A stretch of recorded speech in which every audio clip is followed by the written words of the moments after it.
between being scammed and being conned. I've explained this before. When you are scammed, you were tricked into giving something in the hope to expect something in return. But a thing you should receive in return never came. For example, you go online to purchase a television or a smartphone. You pay it, but the smartphone never comes. And the seller always comes up with excuses why the product is not delivered. You have been scammed. A con is when you're tricked into agreeing with a position that is defective. But the moment you agree with a position, it appears as if you're doing this by your own volition. So once you agree with the position, you think you did it all by yourself. So when that position is challenged, you defend the position you chose.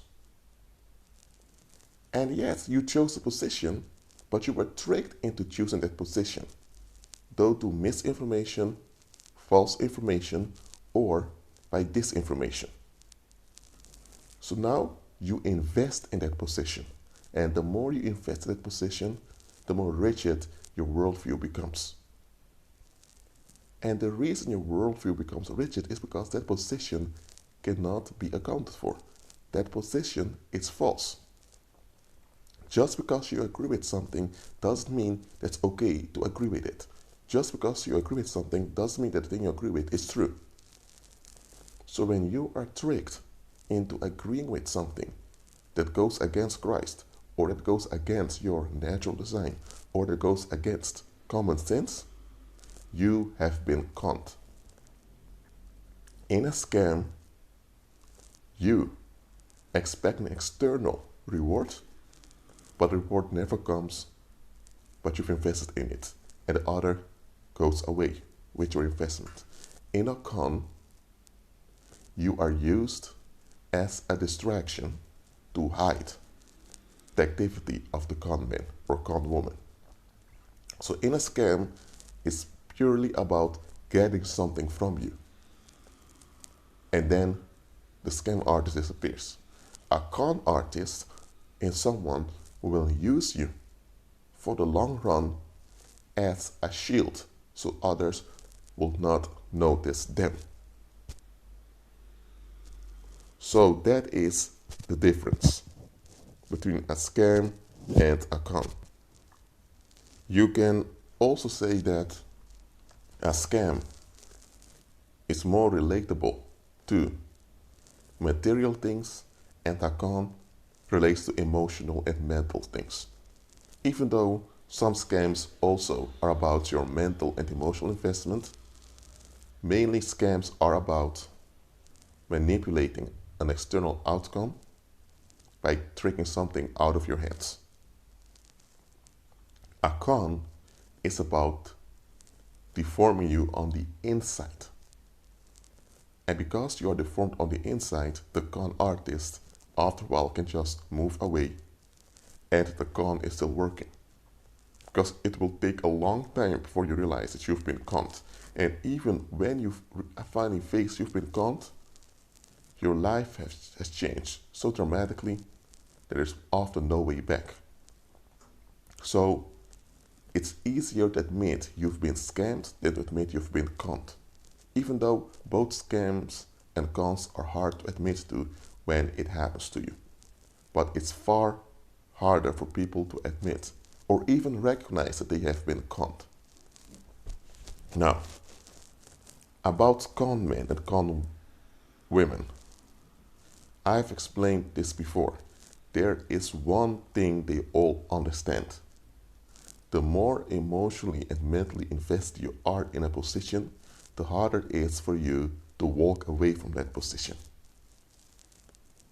So that's why believers, because this counts for both believers and unbelievers, but unbelievers don't do this because they don't obey Christ.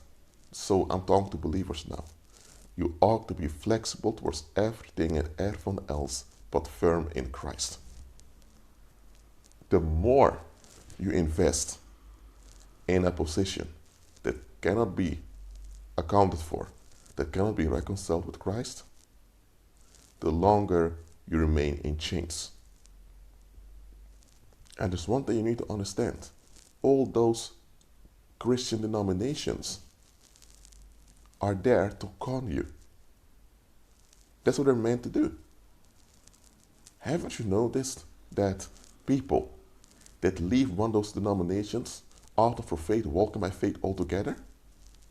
Because that's the purpose, for you to think that you need to find solutions on your own terms instead of relying on Christ.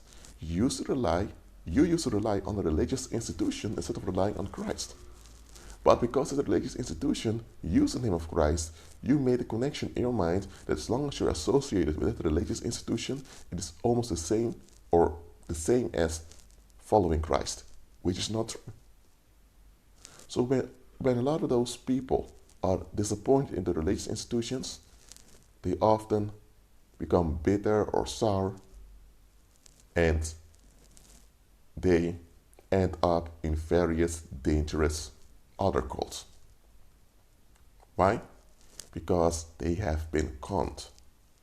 And because it's hard for them to face that they've been conned, they feel that it's easier to just avoid the past altogether. Now, I'm here to tell you, and this video is not about pagan Christians, nor about Christian denominations.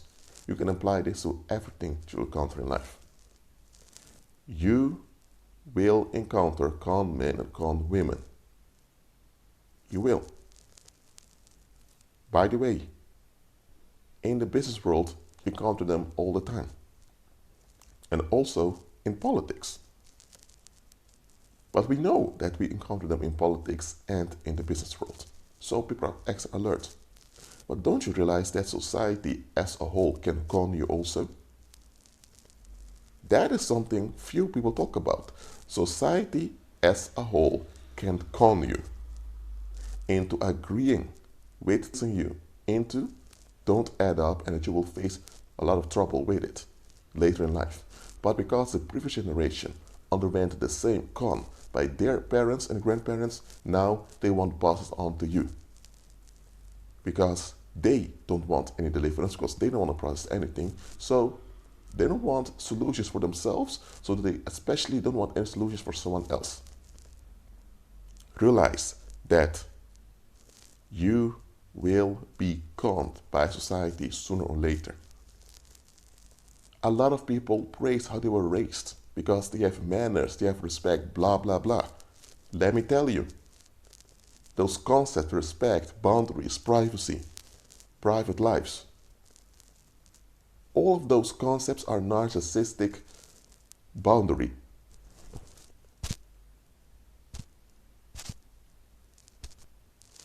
All those narcissistic concepts are chains, mental change that will hinder you from walking by faith. That is what they are.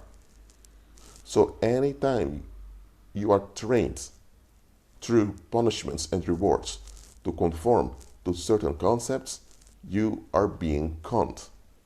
But a lot of people agree with those narcissistic concepts because they feel so good. Because those narcissistic concepts, they promise control. And what did I tell you before? Worldly people, they are addicted to control. Well, they don't really have control, but it's more the sense of control that they're craving after. So any concept that promotes control, especially at the expense of someone else, those are concepts that worldly people fall for. Why? Because those concepts give them narcissistic relief. That means they don't have to challenge themselves because they're better off than someone else. And because of that, they don't realize that they are being conned. It's later in life, when they encounter relationship problems, and when they encounter a lot of physical side effects because of those relationship problems, that they begin to realize that things are bad. But often then, they've invested decades of their lives since their youth into those narcissistic concepts. And now it's very painful and even traumatic for them to admit that they have been conned by their parents, by their grandparents, by the schools, by society as a whole. Also, that they themselves contributed to the con on others. So what happens often then is that such people will become bitter, sour, with no patience towards others, always avoiding other people. Why? Because they can't handle the fact that they have been conned. Now I'm here to tell you, society will con you. So expect it to happen. That is why you ought to be firm in Christ and flexible towards everything and everyone else. Yes, you should have a desire to find out what's true. But more than the desire to find out what's true, you must be firm in Christ. That's why you have so many truth seekers out there that end up being part of very dangerous cults, serving a satanic agenda. Why? Because they have an urge for truth seeking, which is honorable, but they're not rooted in Christ. So they end up facing true facts that they conform to.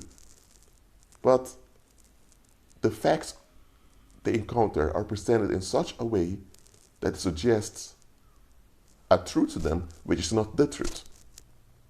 So that's how many truth seekers end up being conned, despite the fact that they are so intelligent and so alert. So, have you been conned by society? Is there a con that you are hesitant to admit to? Admit it. Admit it unto yourself. That is the way for recovery. And if you have people around you who don't want to admit that they've been conned, well, let them be. Not because they should remain in denial, but because they are delusional. And delusional people are just a step away from becoming evil people. Let me repeat that. Delusional people are just one step removed from becoming evil people. And even if they don't become evil people, a lot of harm can happen at the hands of delusional people because they're dangerous. So, learn to shake dust off your feet and learn to shut down evil people through praise, decrees, and declarations. Keep walking by faith and be at peace.